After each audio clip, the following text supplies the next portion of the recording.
Hello everyone, Candice here with some Australian accent tips today. And I have a special video for you. I put out a video saying thank you a little while ago because I was so excited to have reached 10,000 subscribers.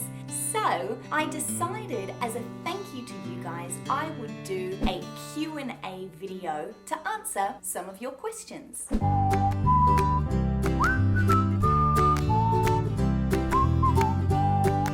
Now, before I get started, I do need to make a special mention to everyone who donated to the Voices That Give competition. I was a part of this project a few weeks ago now, and I put out a call to ask people to donate to help to support children in foster care in the United States. And I had people respond, and I'm so very grateful to you all. Thank you so much for your contribution. And a very special thank you to Kevin Nielsen, who donated more than $100. So thank you so much, Kevin. You are absolutely wonderful. And I'm going to put Kevin's Instagram in the description to this video as an extra thank you. He's an actor. So if you're interested to get to know a little bit about Kevin Nielsen, go ahead and check out his Instagram. Okay? So let's get into these questions that have come from you guys. I looked through all of my existing videos to date and I selected 10 questions that either I found to be entertaining or interesting, or questions that came up more than once. If you have questions for me about the Australian accent or about Australia itself or anything that you'd like to ask, go ahead and put your question in the comments. Give this video a thumbs up, and if I get enough response, I will make this an ongoing thing. I actually really love receiving questions from you guys and having the ability to answer them when I can. So if there's enough interest, I'll do this again. So if you're interested, give this video a thumbs up, and of course, as always, don't forget to hit that subscribe button, all right? Question number 1. This is a question that has come up a few times in the comment section of different videos, and that is, what is the placement of the letter D? This is a really simple answer. The placement of the letter D is exactly the same as the letter T. You can see my video on the letter T. I'll put it in the corner, I'm not sure which side it pops up. Basically, the placement of the letter D is on the ridge right there. So you've got the back of your teeth, and then you've got a ridge section that's on the roof of your mouth. Your tongue should not touch the back of your teeth. It's on that ridge right here. Okay, so it's a sharp sound. It should sound clean and clear, D, da, da, rather than sounding a bit heavier like it would if your tongue was touching the back of your teeth, like saying the.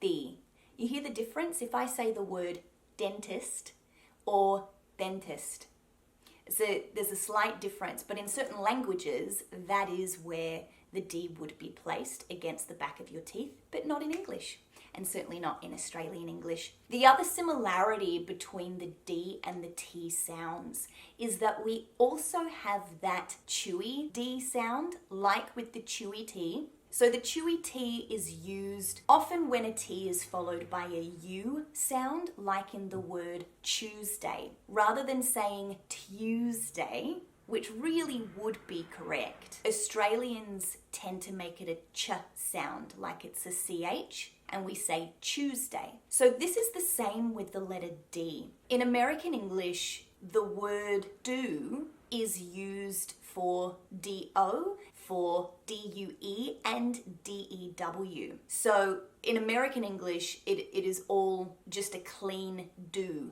In Australian English, we only keep that D clean on DO, do. But for the others, we make it a J, and it's dew. So the grass in the morning will be dewy, or I have a paper that's due tomorrow.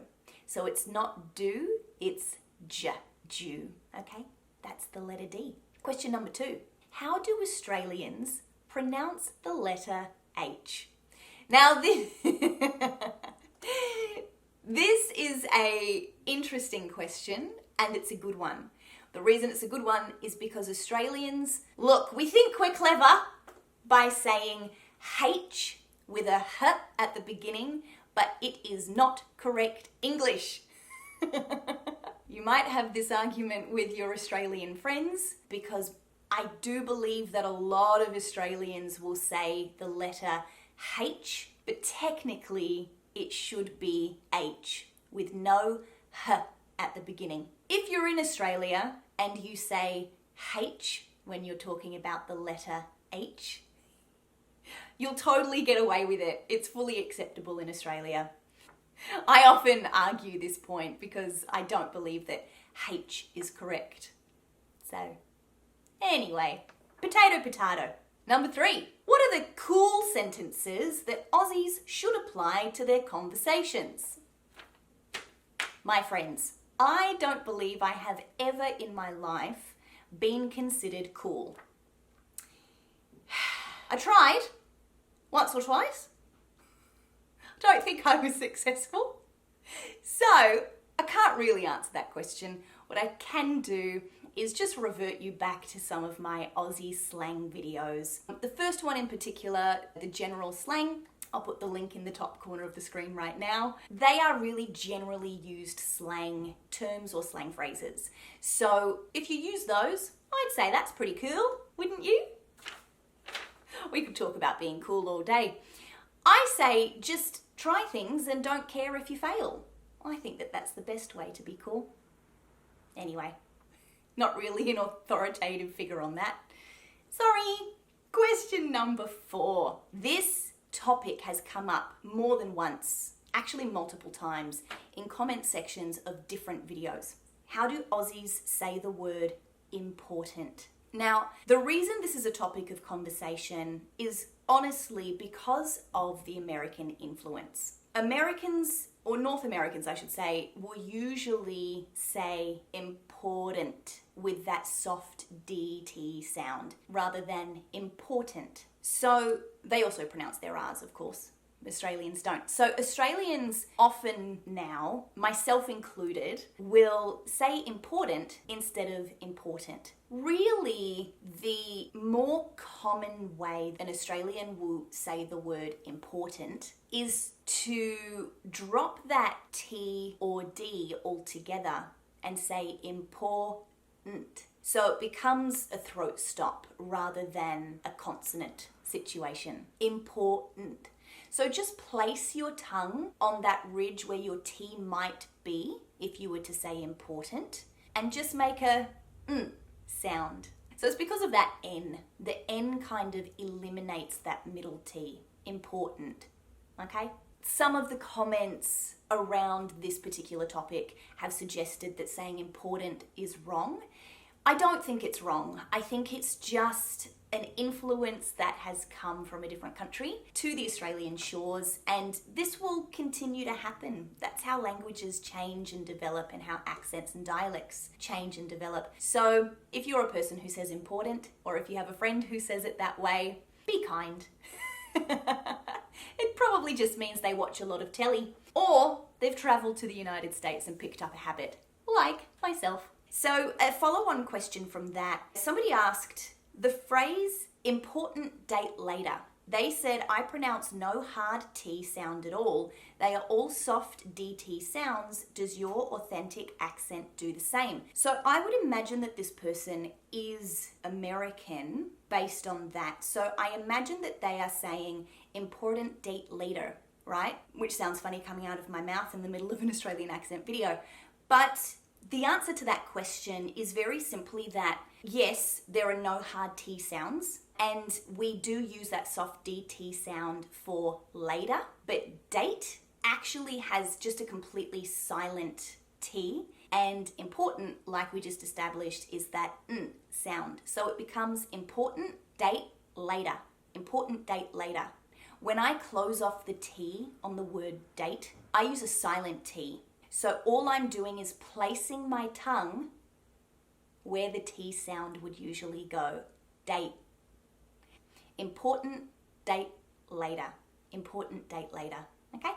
I had a question asking for clarification about a certain Adelaide habit. So this is referring to the way that people from Adelaide will say words like dance, France, and chance. Now, I'm from Adelaide. If you don't know, Adelaide is the major city of South Australia. So it's down the bottom of the country and it's in the middle, right? Coastal city. Most of the major cities tend to be coastal in Australia. So the answer to that question is that in Adelaide, generally, we don't say dance, France, and chance. It's an R sound. So we say dance, France, and chance. Now, I personally don't do that. And the reason for that is because my mum is Scottish. So with her Scottish accent, she says dance, France, and chance. So I grew up saying that, and it was widely accepted because the rest of the country actually says those words that way. The reason Adelaide tends to have these habits and is slightly more posh sounding does have to do with the history of the city, because Adelaide was the first free settled city in Australia. When settlers first landed in Australia or first started to immigrate, they were convicts. So different cities or cities that were settled a bit earlier really consisted of convicts, which were more lower class people and they had a specific way of speaking. Whereas Adelaide was settled just a little bit later and they were the first free settlers. It was the people who were not convicts, but they chose to come to Australia. So they had a little bit more of an upper class sound, and that is still relevant to the way that someone who was born and bred and raised in Adelaide might sound in their speech. So that's why words like dance, France, and chance have an R sound instead of an A sound. Chance. Little bit of interesting history for you. Hello there. This video was getting a little bit long, so I decided to chop it into 2 pieces. But don't worry, just click on over to Q&A Part 2. It's already available. And don't forget to click subscribe. I'll see you in the next video.